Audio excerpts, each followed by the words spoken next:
ડિસેમ્બરના અંતે નજીક આવતાની સાથે શહેરમાં ઠંડીનો વધુ એક રાઉન્ડ શરૂ થયો છે.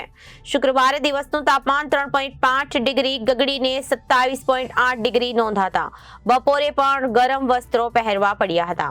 ઉપરાંત મોડી સાંજથી ઠંડક વધી હોવાથી શનિવારે ઠંડીનો પારો હજુ 2 થી 3 ડિગ્રી ગગડી શકે છે, જેથી શનિવારે પણ દિવસે ઠંડી અનુભવાશે એવી શક્યતા છે. સુરત હિલ સ્ટેશન જેવો માહોલ બન્યો. સવારે ગુલાબી ઠંડીના કારણે આહલાદક દ્રશ્યો, ધુમ્મસભર્યું વાતાવરણ કોઝવે પર જોવા મળ્યું હતું અને નયનરમ્ય દ્રશ્યો સાથે વિઝિબિલિટી ડાઉન થઈ હતી.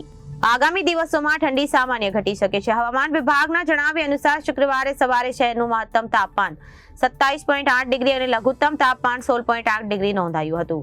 ગુરુવાર કરતાં મહત્તમમાં 3.4 ડિગ્રીનો ઘટાડો અને લઘુત્તમમાં 1.6 ડિગ્રીનો વધારો થયો છે.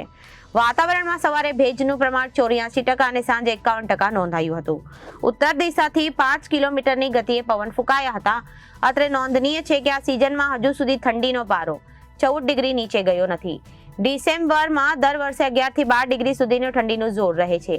આગામી અઠવાડિયામાં કોલ્ડ વેવનો રાઉન્ડ આવે તેવી હાલતમાં કોઈ શક્યતા નથી. Reporter Arvind Rathod, Janadesh news, Surat.